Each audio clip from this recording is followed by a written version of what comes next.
1장 1절부터 11절까지 보도록 하겠습니다. 제가 나간 간지에는 6절부터 나와 있는데요. 1절부터 11절까지 얼마 길지 않으니까 자, 여러분 한 절씩 교도하도록 하겠습니다. 사도행전 1장 1절부터 11절까지의 말씀. 제가 성경으로는 신약성경 187페이지입니다. 여러분과 제가 한 절씩 교도하도록 하겠습니다. 데오빌로여, 내가 먼저 쓴 글에는 무릇 예수께서 행하시며 가르치시기를 시작하심부터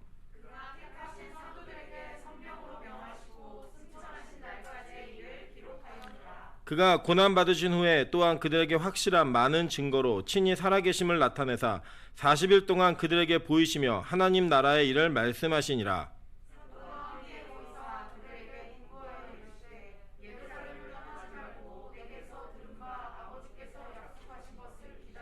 요한은 물로 세례를 베풀었으나 너희는 몇 날 못되어 성령으로 세례를 받으리라 하셨느니라.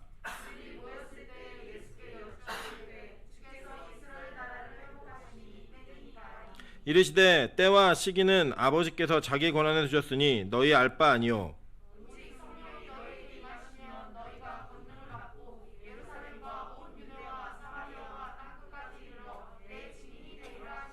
이 말씀을 마치시고 그들이 보는데 올려져 가시니 구름이 그를 가리어 보이지 않게 하더라.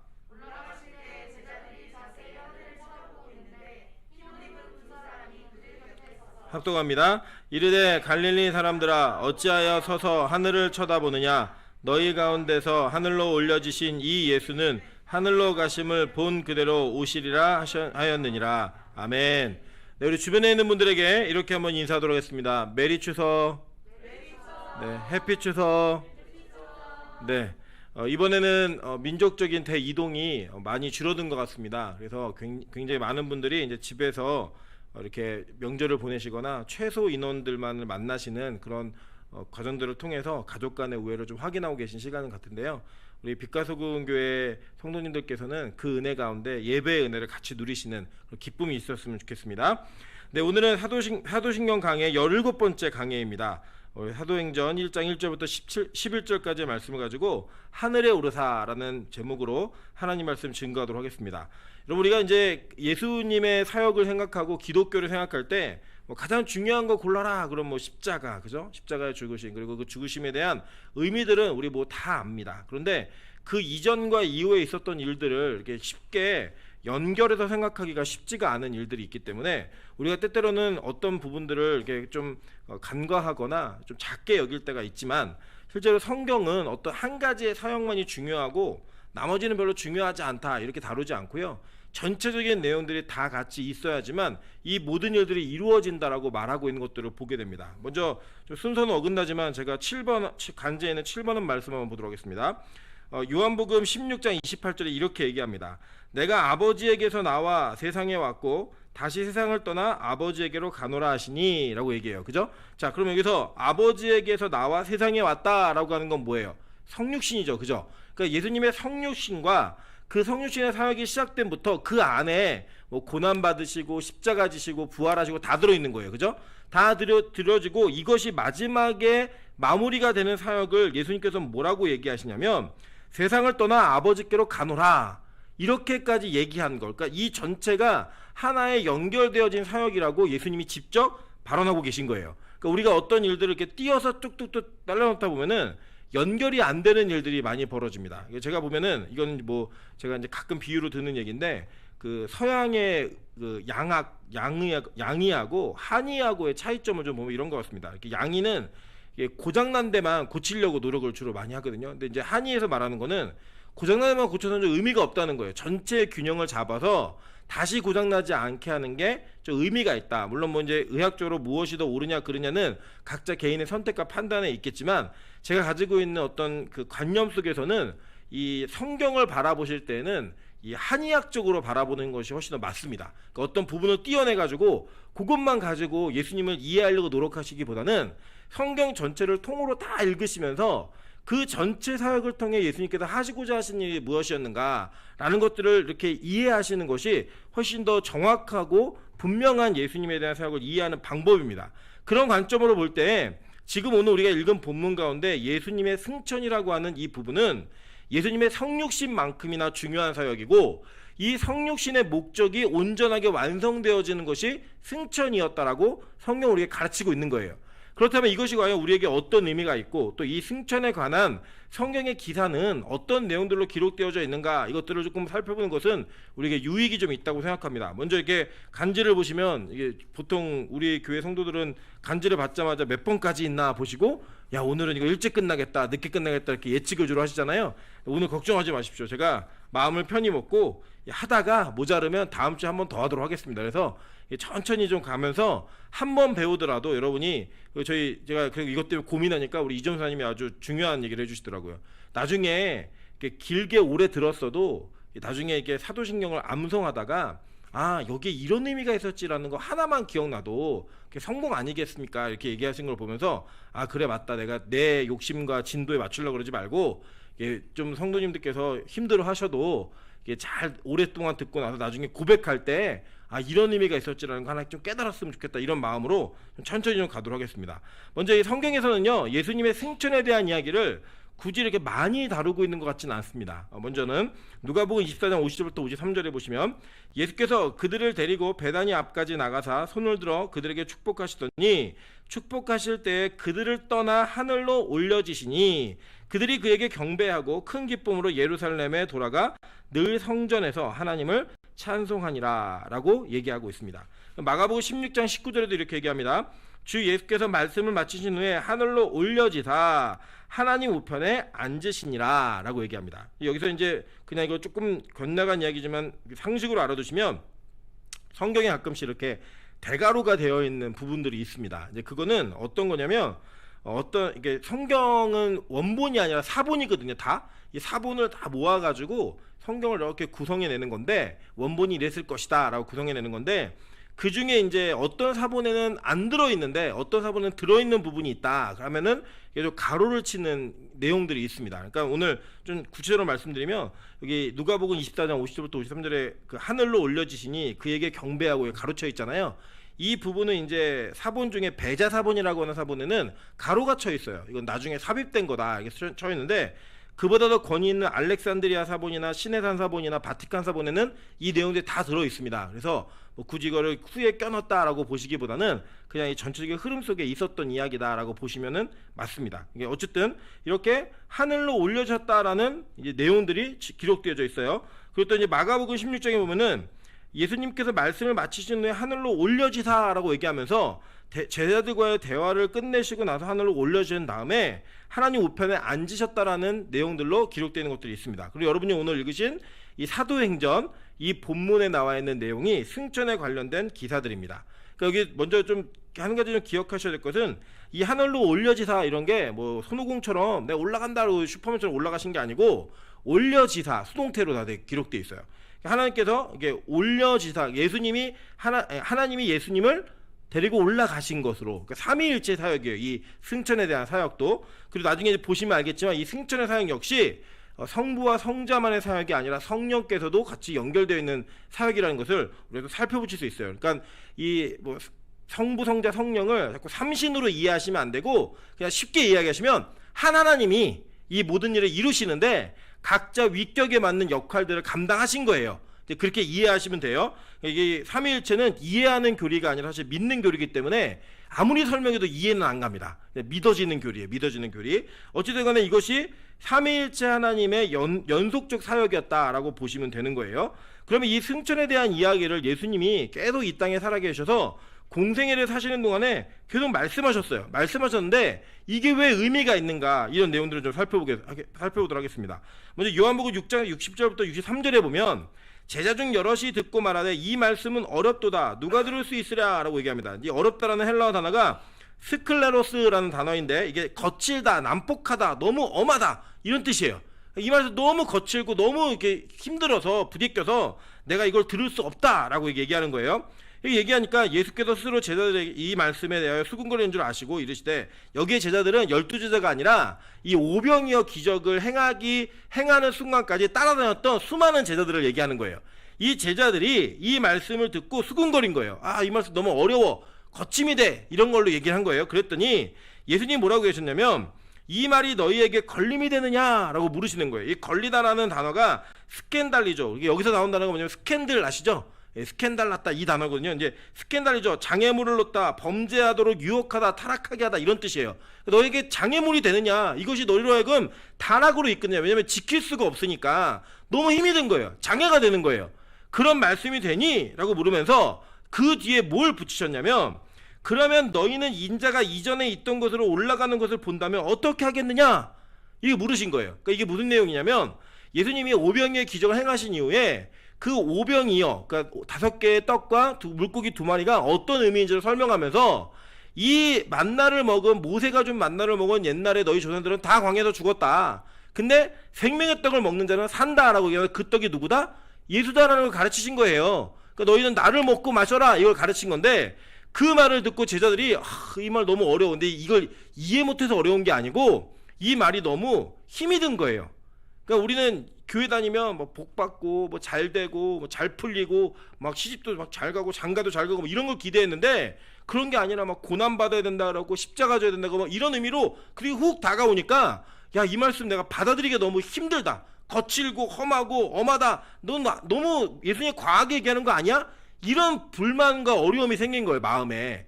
그 어려움이 생기니까 예수님이 너희들 이것 정도가 어렵다고 생각을 하지 근데 너희들 만약에 내가 승천하는 거 보면 이거 믿을래? 이렇게 물으시는 거예요. 그러니까 실제로 이 말을 들었던 여러 제자들 중에 사실은 다 떠나가고 누구 만나냐면 12제자만 남아요. 예수님이 물으시고 너희도 가려느냐? 그랬더니 베드로가 생명의 말씀이 여기 있는데 우리가 어디 갑니까? 라고 얘기하면서 말뚝을 박아버리는 그런 일들이 일어났던 게 이 장면이거든요. 그러면서 예수님이 그 말뚝 박은 제자들에게 보이신 게 뭐냐면 바로 승천의 기사인 거예요. 그러니까 이 승천을 믿는다라는 거, 이 승천을 본 자들은 예수님이 이전에 나를 먹고 마셔야 된다라고 얘기하는 것을 다 믿을 수 있게 되는 그런 은혜가 있는 거예요. 여러분, 승천은 굉장히 중요합니다. 왜냐하면 예수님이 십자가 달려 돌아가신 거 믿는데 나는 하늘로 올라가신 거 못 믿겠다. 이거 진짜 믿음 아닌 거예요.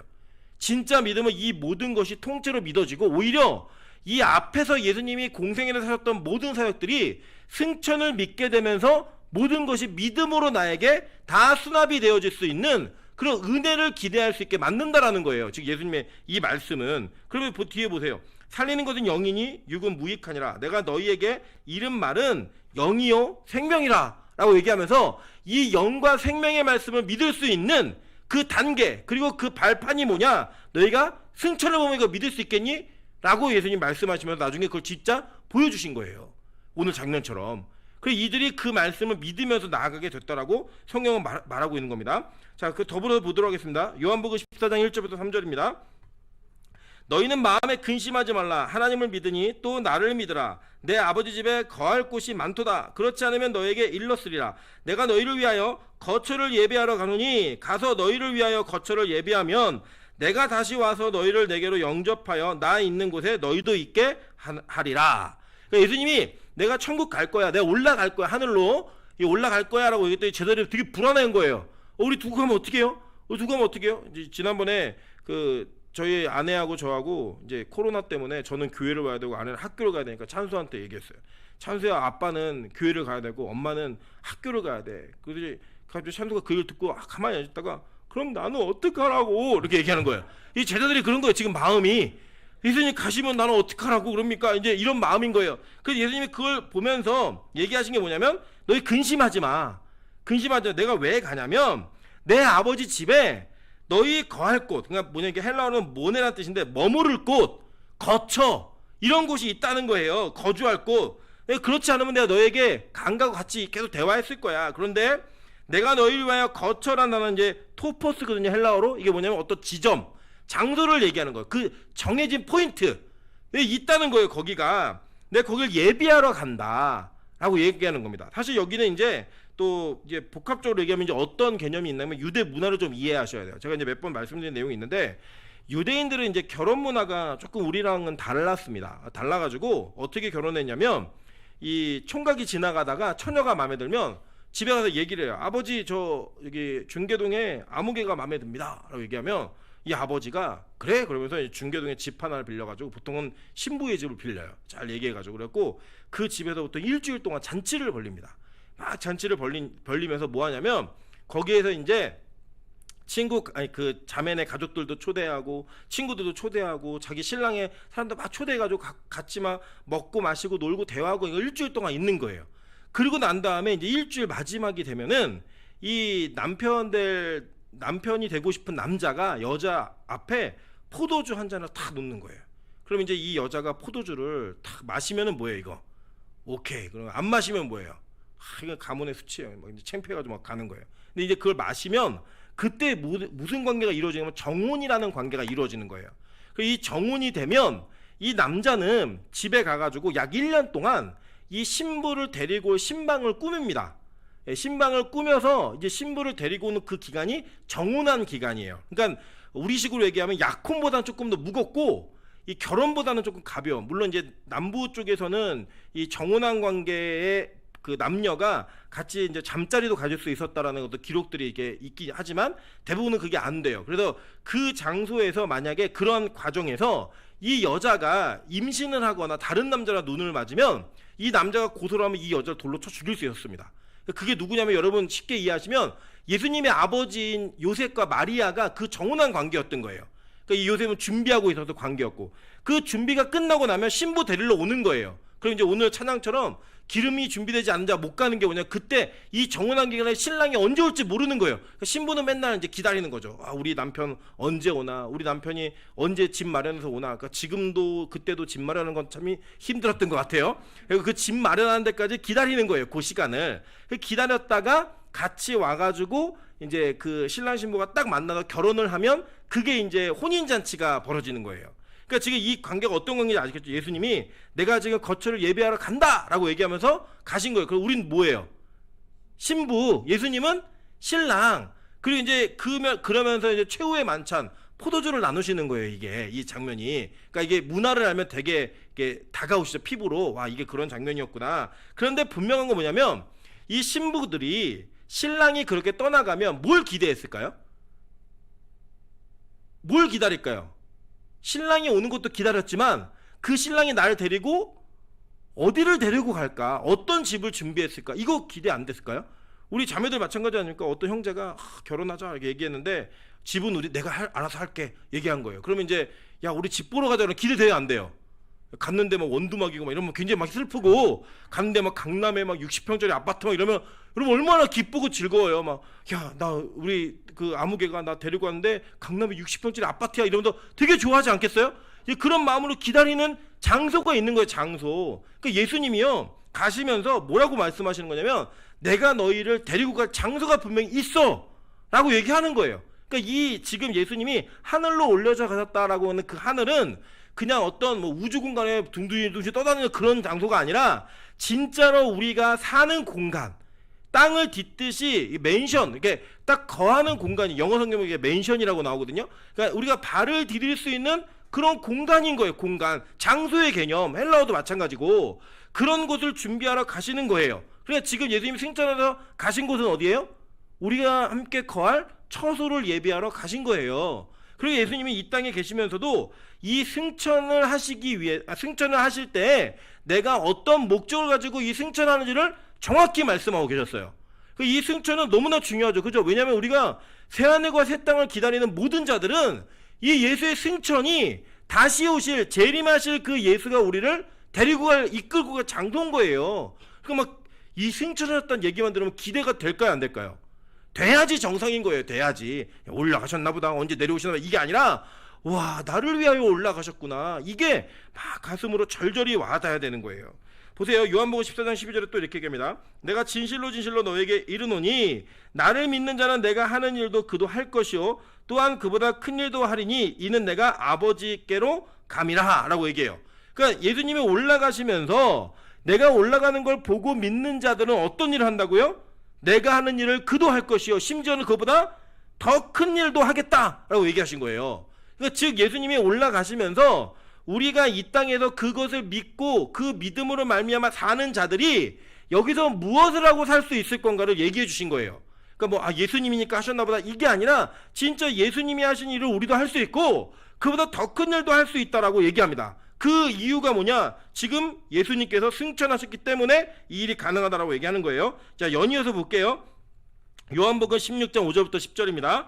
지금 내가 나를 보내신 이에게로 가는데 너희 중에 나더러 어디로 가는지 묻는 자가 없고 도리어 내가 이 말을 함으로 너희 마음에 근심이 가득하였도다. 그러나 내가 너희에게 실상을 말하노니 내가 떠나가는 것이 너희에게 유익이라. 내가 떠나가지 아니하면 보혜사가 너희에게로 오시지 아니할 것이요 가면 내가 그를 너희에게로 보내리니 라고 얘기해요. 자, 아까 얘기하신 것처럼 제가 예수님은 올라가신 게 아니라 올려주셨다라고 얘기했죠. 그러니까 성부와 성자의 사역이었고 동시에 그 올라가신과 동시에 예수님이 말씀하신 게 뭐냐면 야, 너희들 내가 간다고 너무 근심하고 마음에 걱정하지 마. 내가 올라가야지만 보혜사 성령께서 너에게 오실 거야 라고 얘기하면서 예수님의 승천과 동시에 일어난 일이 뭐냐면 우리 안에 내주하시는 성령께서 우리에게 오신다라고 약속하고 있는 거예요. 그러니까 물론 이제 그 중간에 뭐 그 죄에 대하여 의에 대하여 심판에 대하여 뭐 이거는 오늘 주제가 아니기 때문에 좀 지나가고 그 뒤에 보시면 뭐라고 얘기하냐면 내가 아버지께로 가니 너희가 나를 다시 나를 보지 못함이요 라고 얘기해요.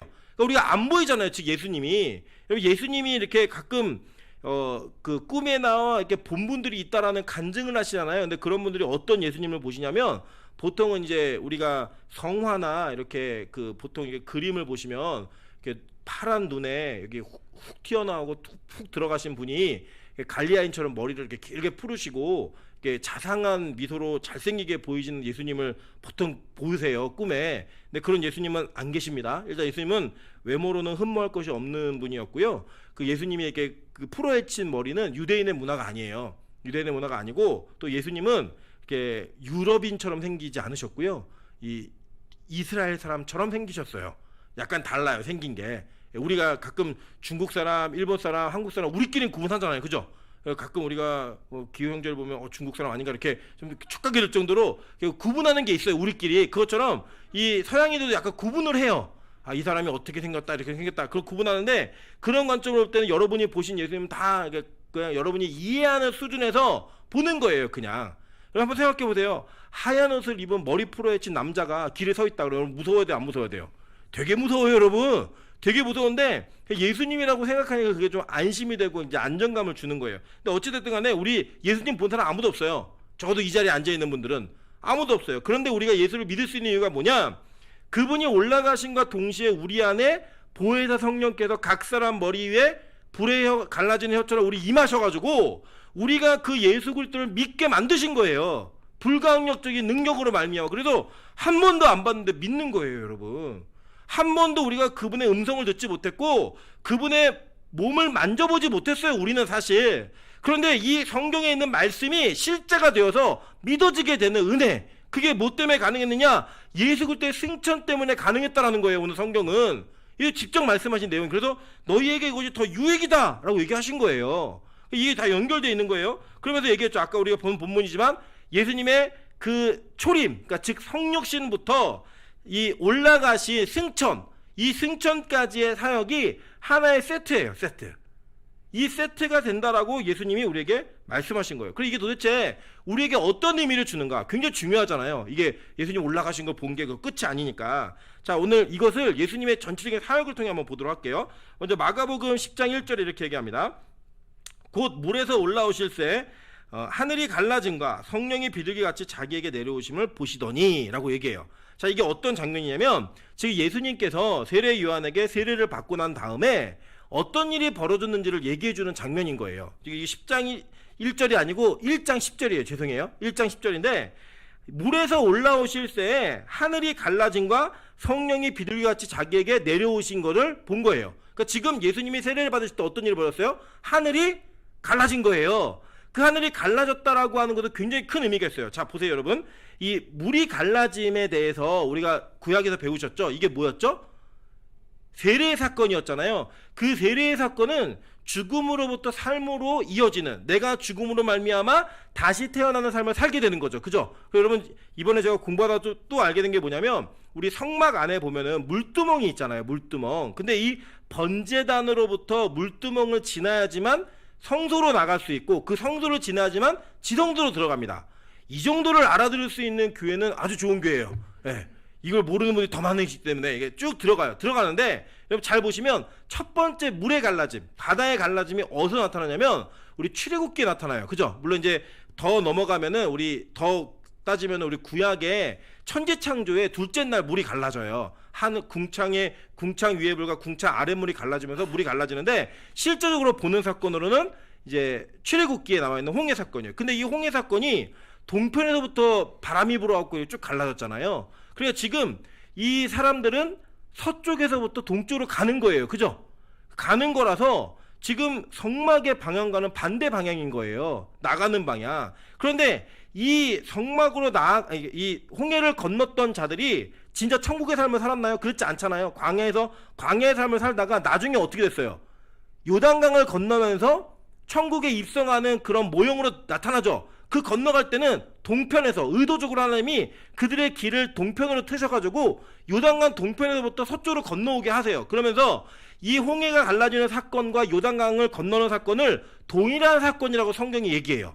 그러니까 즉 그 물의 갈라짐을 통해서 그들이 천국으로 입성한다라고 하는, 하나님의 땅으로 입성한다라고 하는 그 모형을 이미 하나님이 구약에서 보여주셨어요. 그리고 이제 예수 그리스도가 이 땅에 오셔서 하늘의 갈라짐을 얘기하시면서 이것을 통해 당신께서 무슨 일을 할 것인지를 말씀하고 있는 거예요. 예언을. 자, 그 내용을 계속 보도록 할게요. 누가복음 12장 50절에 보면 이렇게 얘기합니다. 나는 받을 세례가 있으니, 그러니까 예수님이 세례를 받으신 분이에요. 그죠? 세례 요한으로 침례를 받았는데 누가복음 12장은 예수님이 이미 왕성의 사역을 하실 때예요. 하실 때인데 내가 받을 세례가 있으니 그것이 이루어지기까지 나의 답답함이 어떠겠느냐라고 얘기하면서 내가 받을 세례가 있다고 얘기했어요. 이 세례가 뭐예요? 바로 십자가 위에서 쪼개짐이었어요. 그 십자가의 세례를 내가 받아야 되니까 내가 지금 답답하고 힘이 든다라고 예수님이 직접 얘기하신 내용이에요.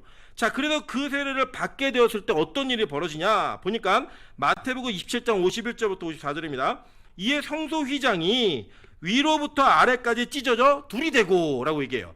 이 휘장에는 천사와 별들이 수놓아져 있거든요. 그래서 이것을 이 커튼, 하늘이라고 얘기해요. 하늘. 근데 이 하늘이 위에서부터 아래로 찢었다면 누가 찢은 거예요? 찢는 주체가 하나님이 위에서부터 성소에 있는 휘장을 찢어버림으로 말미암아 하늘로 가는 길이 열리게 되는 그런 일들이 벌어진 거예요. 그러니까 오늘 예수님이 이 승천하신 거, 그 찢어질 때는 십자가에 달려 돌아가실 때잖아요. 그죠? 달려 돌아가신 이후에 그 찢어진 하늘, 열려진 하늘로 올라가시는 사건, 그게 바로 오늘 승천의 사건이라는 거예요. 그러니까 이 승천의 길은 우리가 그 성막의 휘장이 찢어짐을 말미암아 우리 모두가 다 법궤, 즉 하나님 여호와의 임재의 상징인 그 법궤를 대면할 수 있었던 것처럼 우리 모두가 그 예수의 십자가의 사건으로 말미암아 주님의 성소 앞에 나아갈 수 있는 길이 열리게 된 거죠. 하나님 앞에 직접 그 길이 열린 것이 어디로 연결되느냐? 바로 하늘이 열려서 그 하늘로 올라가는 길이 열리게 되었다라고 성경 전체는 우리에게 이 모든 것들을 다 예언으로 가르치고 있는 겁니다. 그래서 오늘 그 첫 번째 열매 대신 부활의 열매 대신 예수 그리스도께서 그 하늘로 올라가는 것을 봄과 동시에 나중에 우리가 어떻게 구원을 받으며 우리의 영혼과 우리의 육체가 어떻게 하늘로 올라가게 될지를 그대로 예시로 보여주고 있는 거예요. 그게 바로 오늘 이 승천의 사건인 거예요. 여러분 이렇게 보니까 예수님의 십자가 사건만이 중요한 게 아니라 승천까지 가야지 우리 천국 가는 거예요. 이해되시죠? 무슨 말인지? 그러니까 이 모든 사건이 유기적으로 연결되어서 예수님의 전체 일생의 사역 가운데 우리가 받아들이고 믿어야 되는 모든 각각의 사건이 하나하나 믿어짐으로 말미암아 연합되어져서 우리로 하여금 진짜 하나님의 나라, 새하늘과 새 땅에 들어가는 길이 어떻게 열리게 되었고 우리가 어떤 모습으로 그곳에 가게 될 것인가를 정확히 보여주고 있는 사건이라는 거예요. 이게 우리에게 성경을 가르치는 겁니다. 왜냐하면 이것을 본 자들이 뭐라고 얘기하냐면 이는 진실로 하나님의 아들이었도다 이렇게 했거든요. 예수님의 그 휘장이 찢어지는 걸 보면서 그러니까 하나님의 아들께서 그 길을 열어내신 거예요. 보세요. 사도행전 1장 9절에 뭐라고 얘기하죠? 이 말씀을 마치시고 그들이 보는데 올리어져 가시니 구름이 그를 가려 보이지 않게 하더라. 그죠? 이게 바로 예수님의 승천하시는 장면이었던 거예요. 이것을 신약의 많은 기자들이 해석을 어떻게 하냐면 히브리서 4장 14절 보니까 이렇게 얘기합니다. 그러므로 우리에게 큰 대제사장이 계시니 승천하신 이 곧 하나님의 아들 예수시라 라고 얘기하는 거예요. 예수님이 진짜 예수님 되시고 하나님의 아들 되시는 것을 확인하고 믿게 되어지는 분명한 사건 하나가 뭐냐면 바로 승천의 사건인 거예요. 그 승천의 사건을 통하여서 와, 이분 진짜 하나님 아들이구나, 이분 진짜 우리의 대제사장, 큰 대제사장이구나 라고 고백을 할 수 있게 만들어내는 바로 그 믿음이 바로 하늘에 오르시는 그 예수의 승천을 믿음으로 말미암아 고백되어질 수 있는 겁니다. 여러분, 이 승천 사건은요 너무나 중요한 사건이에요. 그걸 보세요. 우리가 믿는 도리를 굳게 잡을지어다. 그래서 우리가 믿는 걸 더 굳게 잡을 수 있다는 거예요. 여러분, 제가 지금 설명한 것이 억측과 너무 과한 해석이 아니라는 것을 히브리서 기자가 정확히 설명해 줍니다. 보세요. 히브리서 9장 23절부터 25절입니다. 그러므로 하늘에 있는 것들의 모형은 이런 것들로서 정결하게 할 필요가 있었으나 하늘에 있는 그것들은 이런 것들보다 더 좋은 제물로 할지니라. 그리스도께서는 참 것의 그림자인 손으로 만든 성소에 들어가지 아니하시고 바로 그 하늘에 들어가사. 그죠? 이 성막의 모형이 하늘의 성소에 들어가는 그 모형이다라고 얘기하고 있는 거죠. 그죠? 정확하게 얘기하면서 예수님이 직접 그로 들어가셨다는 거예요. 이제 우리를 위하여 하나님 앞에 나타나시고 대제사장이 해마다 다른 것의 피로써 성소에 들어가는 것 같이 자주 자기를 드리려고 아니하실지니 라고 얘기하면서 예수님의 사역이 어떤 사역이었는가를 설명해 줄 때 성소, 그러니까 즉 성막과 성전에서 예배드리던 그 장면을 통해서 천국의 어떤 장면으로 우리에게 이루어질 건지 보여주고 있다고 얘기하고 있죠. 그죠? 그러니까 그 승천의 사건은 대제사장이 휘장을 열고 그 성도로 들어가면서 자기를 믿는 자들, 이 승천을 믿는 자들을 다 그렇게 올려올 것이다 라고 약속하고 있는 거예요. 옛날엔 대신했고 반복적으로 해야 되는 거지만 그게 다 반복이 아니라 이제 한 번으로 끝냈다, 이걸 보여주고 있는 거예요. 여러분이 고백하는, 예배 때마다 고백하시는 사도신경에 이런 깊은 의미가 있다는 걸 알고 계셨습니까? 그냥 하늘로 올라갔나 보다, 손오공처럼 구름을 타시다 보다, 이 정도의 개념이었지, 이게 천국에 들어가는 열쇠이고 이게 열림으로 말미암아 우리에게 천국 문이 열렸구나, 하늘의 문이 열렸구나 라는 것들을 우리가 믿고 고백한다면 얼마나 감격이겠어요.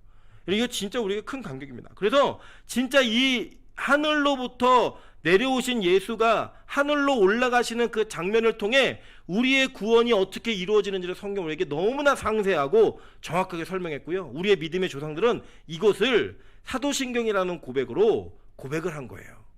저는 적어도 우리 빛과 소금 교회가 앞으로 이 고백을 할 때 그런 동일한 고백이 나타나야 된다고 생각합니다. 나머지는 제가 나중에 하는데 맨 뒤로 건너뛰어서 21번 한번 보실게요. 그래, 도대체 이 승천을 보고 믿는 자들이 어떻게 살아야 되는가, 이 내용들을 좀 보도록 하겠습니다. 사도행전 1장 9절부터 11절에 이렇게 얘기합니다. 오늘 본문 말씀인데, 이 말씀을 마치시고 그들이 보는데 올려져 가시니 구름이 그를 가리어 보이지 않게 하더라. 올라가실 때 제자들이 자세히 하늘을 쳐다보고, 이 쳐다보다라는 헬라어가 아테니조라는 단어인데 이게 주시하다, 마음을 고정하여 쳐다보다, 열심히 쳐다보다 이런 단어예요. 이렇게 쳐다보고 있는데 흰옷 입은 두 사람이 그들 곁에 서서 이르되 갈릴리 사람들아 어찌하여 서서 하늘을 쳐다보느냐, 너희 가운데서 하늘로 올려지신 이 예수는 하늘로 가심을 본 그대로 오시리라 하였느니라 라고 얘기해요. 그래서 여러분, 그 어렸을 적에 헬륨 풍선 놓쳐본 적 있으십니까? 헬륨 풍선 저도 이제 몇 번 경험이 있는데, 이 헬륨 풍선을 옛날에는 이제 저희 어렸을 때는 오토바이를 탄 아저씨가 솜사탕과 함께 많이 파셨어요. 그거를 이제 하나 얻으려고 엄마한테 막 쪼르고 아빠한테 쪼르고 해가지고 그 하나 얻어내면 손목에 묶고 있다가 호기심에 한번 이거 풀렀다가 잠깐 딴짓한 사이에 쑥 올라가요. 그럼 어떻게 해요? 으악 울면서 그 하늘로 올라가는 구름을 계속 쳐다보잖아요. 그 풍선을 계속 쳐다보잖아요. 안 보일 때까지. 근데 이런 헬륨 풍선은 안 좋답니다. 이게 바다에 떨어지면 고래가 해파리인 줄 알고 먹고 죽는데요. 헬륨 풍선은 안 하는 게 좋은 것 같아요. 어찌됐든 간에 그 봤던 기억, 그 기억이 있어요. 근데 제자들이 똑같은 기억이 있는 거예요. 예수님이 그 500여 형제가 모여 있었는데 그 모인 형제들이 모여 있는데 갑자기 예수님 중간에 사역을 다 이루시고 이 땅의 사역을 다 마무리하시고 올라가시는 거예요. 쭉 올라가는데 그걸 보고 있는 거예요. 이렇게 쭉 올라 계속 보고 있는 거예요. 그 이 쳐다보는 게 어느 정도 열심히 했냐면 뚫어지게 쳐다보다, 마음을 집중해서 쳐다보다. 그러니까 여러분 한번 보세요. 그때 다른 거 보였겠어요? 다른 거 안 보이고 오직 뭐만 보는 거예요? 하늘로 올라가시는 예수님만 보고 있는 거예요. 그랬더니 천사들이 하도 쳐다보고 있으니까 야 그만 봐, 너희 그렇게 올라가신 예수님이 그대로 다시 오실 거야 라고 얘기하는 거예요. 그래서 우리가 뭐 찬양이나 이렇게 얘기할 때 뭐 구름 타고 오신다 이런 표현이 왜 있냐면 여기에서부터 도출된 표현들이에요. 그렇게 오신다는 거예요. 그걸 쳐다보고 있는 거예요. 그러니까 그들은요 이 세상에 집중하는 자들이 아니라 하늘을 집중하고 해 아래 것을 집중하는 자들이 아니라 해 위의 것을 보고 사는 사람들이었던 거예요. 이 제자들이. 그리고 나서 예수님의 명령을 따라 그 500여 형제 중에 380명은 도망가고 120명만 그 하늘을 집중하며 쳐다보던 자들이 모여서 같이 기도하다가 받은 성령이 바로 사도행전 2장의 오순절 다락방의 사건인 거예요. 이게 바로 그 이어지는 복음의 내용인 겁니다. 그러니까 승천을 보고도 안 믿는 사람들이 있어요. 승천을 보면서도 너희들 모여 기도해 라고 얘기했는데 기도하지 않고 하늘에 집중한 자가 아니라 세상을 바라보는 자들이 있다고요. 이런 자들에게는 이 승천에 연속되어진 사역인 보혜사 성령께서 우리에게 임재하시는 사역이 절대로 일어나지 않는다는 거예요. 그러니까 여러분, 우리 안에요, 예수님의 오심, 그분이 하신 말씀 다 좋고 다 믿어요. 그것들이 우리에게 믿음으로 다가오고 그 믿는다라고 고백도 해요. 그런데 올라가신 그분을 바라보는 인생을 살지 못하는 자들에게는 절대로 하늘로부터 오는 그 보혜사의 기름 부으심이 없다라는 거예요. 그건 즉 무슨 얘기냐? 이후에 예수께서 재림하실 때 그들은 그 재림의 주인공이 될 수 없다라는 이야기입니다. 여러분 잘 보세요. 예수님의 승천, 부활 승천을 다 보고도요 500명 중에 380명이 도망갔습니다. 여러분 그 중에 몇 명이라고 생각하십니까? 나는 120명 안에 들을 수 있다? 누가 장담을 하시는데요? 아무도 장담할 수 없는 얘기라는 거예요. 아무도. 왜냐? 우리가 이 땅을 살면서 예수님을 믿는다고 얘기하고 그분의 공생의 사역과 죽으심과 부활과 승천을 믿는다고 말하는데 하늘을 보며 사는 자가 아니라 해 위의 것을 기대하는 자가 아니라 해 아래의 것을 기대하는 자로 살고 있다 보니까 우리가 이 땅의 관계나 물질이나 명예나 권력이나 모든 일들을 앞세우고 하늘을 보는 것보다 땅의 시선을 집중하고 하늘을 바라보지 못하는 삶을 산다라는 거예요. 그런 자들에게는요 구원은 없다라고 성경은 단호하게 얘기합니다. 그런 자들에게는 하늘로부터 오는 성령의 기름 부으심이 절대로 일어나지 않는다고 성경은 얘기하고 있는 거예요. 이게 여러분 얼마나 무서운 얘기인지 아십니까? 예수님이 하신 좋은 말씀들요 안 믿는 사람 없어요. 심지어는 불교의 스님들도 산상수훈에 있습니다. 너무나 좋은 얘기들이 많으니까 많이 인용해요. 그런데 그렇게 인용하는 그 삶을 이 땅에서만의 유효함의 삶으로 살아간다. 그분들에게는 아무런 구원의 역사가 일어나지 않습니다. 왜냐? 승천을 본 믿음 있는 자들에게 성령의 기름 부으심으로 말미암아 그 일어나는 거기 때문에 성경 우리가 그걸 약속하고 있고요 가르치고 있다는 거예요. 여러분 잘 보십시오. 하늘을 보고 사는 자만이 하늘로부터 오는 예수를 만날 수 있습니다. 이 땅의 시선이 고정되어진 자는 땅, 뭐예요? 지옥, 갇힌 자, 땅에 갇힌 자, 땅지 가치로 땅을 보고 사는 자들은 지옥의 삶을 살아낼 수밖에 없다라고 성경은 얘기하고 있는 거예요. 여러분 이번 명절 때 우리 집에서도 예배 드리신 분들이 많이 계실 텐데 우리 명절이 되다 보면요 우리 마음이 나태해지고 해해지기가 참 쉽습니다. 관계 속에 어떤 만남 속에 하나님을 자랑하는 이야기보다 이 세상의 가족들이 얼마나 많은 것을 가졌고 얼마나 좋은 일이 있고 그들이 무엇을 누리고 사는가에 대한 그러한 이야기들을 들으면서 괴롭고 힘들고 속상하고 시기 질투와 셈이 날 때가 참 많다라는 거예요. 그 일은 누구에게 벌어지느냐? 바로 땅을 보고 사는 자들에게 그 일이 벌어진다라는 거예요. 여러분 이 땅을 살면서 어떤 관계보다도 하늘에 있는 하나님과의 관계는 그 무엇보다 소중합니다. 그거는 생명의 관계이기 때문입니다. 이 세상에서요 보니까요 부모 자식 간에도 재산 갖고 싸우고요 형제 자매들 간에도요 부모가 무엇을 남겼느냐 때문에 다투고 싸우는 일 많아서 얼굴 안 보는 일도 참 많더라고요. 여러분 이 세상의 관계가 제일 중요하다고 생각하시는 분들이 계시다면 지금 여러분의 시선을 하늘을 향해 돌리십시오. 여러분이 지금 어떤 공동체 안에서 왕따가 될 수도 있고요 어떤 공동체 안에서 내가 소중히 여기던 사람들과 관계가 끊어질 수도 있고 내가 추구하던 것들을 기대하는 삶을 살아가지 못할 수도 있습니다. 소위 말하는 루저, 패배자, 낙오자, 우리 안에 왕따의 개념으로서 이 세상에서 살아갈 수 있는 존재들, 그게 바로 저와 여러분들이 있습니다. 왜냐? 우리는 땅을 보고 사는 자가 아니라 하늘을 보고 사는 자이기 때문입니다. 골로새서에서 바울 사도는 골로새 교회에게 이렇게 권면합니다. 그러므로 너희가 그리스도와 함께 다시 살리심을 받았으면 위의 것을 찾으라. 거기는 그리스도께서 하나님 우편에 앉아 계시느니라. 위의 것을 생각하고 땅의 것을 생각하지 말라. 이는 너희가 죽었고 너희 생명이 그리스도와 함께 하나님 안에 감추어졌습니다. 우리 생명이신 그리스도께서 나타나실 그때 너희도 그와 함께 영광 중에 나타나리라. 그러므로 땅에 있는 지체를 죽이라. 곧 음란과 부정과 사욕과 악한 정욕과 탐심이니 탐심은 우상 숭배니라. 여러분 저는 뭐 우리 추석이 되면 뭐 제사 지내는 집안도 있고 여러 있죠. 뭐 그거 안 지냈다고 우상숭배 안 했고 그거 지내는 집에 갔다고 우상숭배했고 전 그렇게 생각하지 않습니다. 여러분, 여러분의 우상숭배는 지금 여러분 안에 하늘을 바라보게 하지 못하는, 하늘과의 관계보다 이 땅의 관계를 소중하게 여기게 하는, 그것이 부모이든 친구이든 가족이든 뭐 친척이든 누구든 간에 여러분이 하늘을 바라보지 못하게 하는 그 자체가 바로 우상숭배라고 저는 믿습니다. 저는 우상숭배를 하지 말자, 뭐 제사 지내지 말자 다 좋죠. 근데 그런 행위를 하지 않는 것이 중요한 것이 아니라 여러분 안에 있는 우상을 다 쳐부수십시오. 그걸 깨부숨으로 말미암아 하나님, 이제 내가 땅을 보면서 고개 숙이고 사는 자가 아니라 하늘을 바라보며 주님을 바라보며 사는 인생으로 좀 살 수 있도록 도와주십시오. 그런 인생을 통해 하늘에 오르신 그 예수 그리스도께서 나를 다시 맞으러 이 땅에 내려오실 그 재림의 날 내가 신부로서 살아갈 수 있는 그런 모습이 우리 안에 있게 도와달라고, 그렇게 기도하는 삶을 사시기를 주님의 이름으로 축원합니다. 같이 한번 통성으로 기도하도록 하겠습니다. 하나님, 내가 이 명절에 많은